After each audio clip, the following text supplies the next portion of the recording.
Hello, welcome to my presentation. This is Ty Chaudhary. Today I'll give you an insight on a data set that has been provided to us by DDSAnalytics. It's a talent management solutions company, and they want us to find the three driving factors for employee turnovers.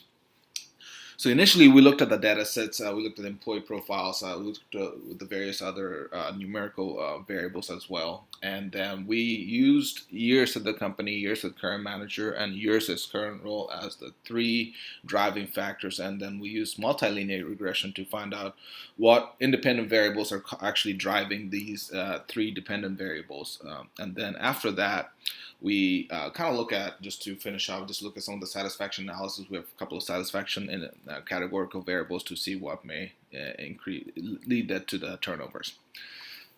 We also initially we did some research and then found out that what are the driving factors for turnovers in general. Low compensation, lack of work schedule flexibilities, lack of challenges in personal development. That's a pretty important one, because if the employees don't see any opportunities to improve themselves, then that tells them that there's very limited career path within that role or the company, so they end up leaving because of that. Poor management and team leadership is actually a pretty powerful one. There was actually a study done by Global Market Insight at a team in Cornell University. They found out that 80% of the employees, when they left, they said poor management and team leadership from the manager or from the upper management is the reason why they left. That's pretty obvious, because that tells them they can't basically work properly. And that particular slide has influenced me to pick the years at company, years in current role, and years with current manager as my three dependent variables out of this listed variables over here, because that basically tells us like the reasons why employees may stay or leave within the current role or the company. So the first one, I ran that against all the other, most of the other independent variables in the data set, and I found out that age, total working years, and years with current managers as the three driving significant independent variables.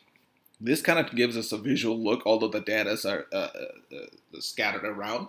But if you look at the next slide, that actually this result right here tells us like how they are significant. So age, total working years, years to the current manager, are the significant, very highly significant independent variables.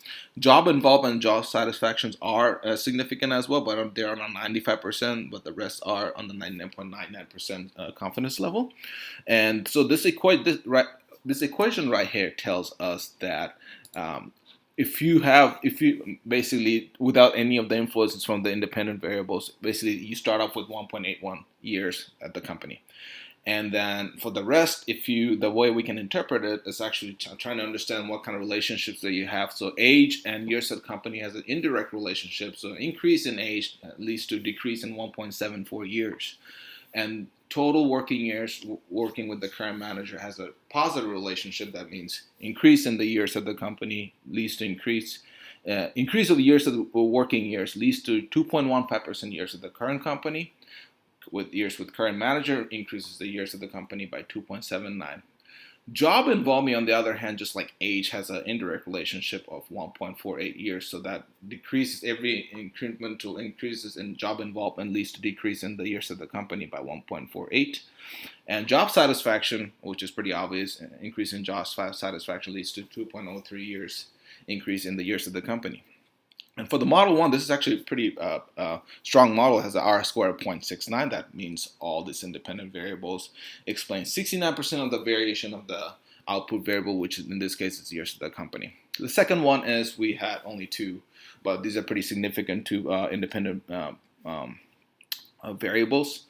And this, again, tells us why they are significant right here on the 99.99% scale. And over here shows us a direct relationship. So again, if you want to stay with the current manager, lower the turnover. So current role, increase of the current role leads to increase of the current manager. Working with the current manager by 1.1 years, increase of the years of the company leads us to 1.15 years with the current manager. This is a pretty strong model as well, with 0.62 as R squared. That means this independent variable is explaining 62% of the variation in the output variable. And the third model we have years to the current role. So again, we have this just try to show you the linear relationship visually. But on this one, again, provides us pretty strong details on why they're significant. Years with the current manager, years with the current company are highly significant. Attrition of yes being significant as well, but on a 95% scale. Confidence level, I should say. And attrition of yes is actually pretty obvious, which is as a opposite relationship with years working at current role, because attrition of yes basically tells us there is a reduction going on. So if there is every increase in the yeses leads to decrease in on the working years of the current role by 0.325, and the rest has a positive relationship, just like it's listed over here. 1.3 years in terms of the working with the current manager, and 1.1 years in terms of working with the current company. It has a pretty strong R score as well. Last, I actually kind of look at the satisfaction role. So if you have job satisfactions, if you look at by job role and by gender, and also by business travel. I mean, gender, there's not much variation in terms of, which was interesting. So there's not much variation in terms of job satisfaction. But job technicians, actually, research directors tend to have a low satisfaction. And in terms of environment satisfaction, again, we see that research directors tend to have the lower satisfaction as well. So they are actually getting repeated again, and I'll say again in the relationship satisfaction, although it doesn't look like that much so small, but it has a lower range, but on the lower side of the satisfaction. So that tells us that research directors that role may actually lead to high turnovers because there's a low satisfaction rating. Genders and actually business travels are not driving any of it. There's not much of a variation, which is pretty interesting, because some may think maybe female or male have any differences in the satisfaction with the environment, relationships, or the job. So for the conclusion, we found out that all three of these models have years at company as the most significant and important predictor for this analysis. And in terms of the satisfaction, like I said, research directors have low satisfaction rating. We may tend to see why that's actually causing the low satisfaction, because that can increase the turnover for that particular role. That concludes my presentation. Thank you.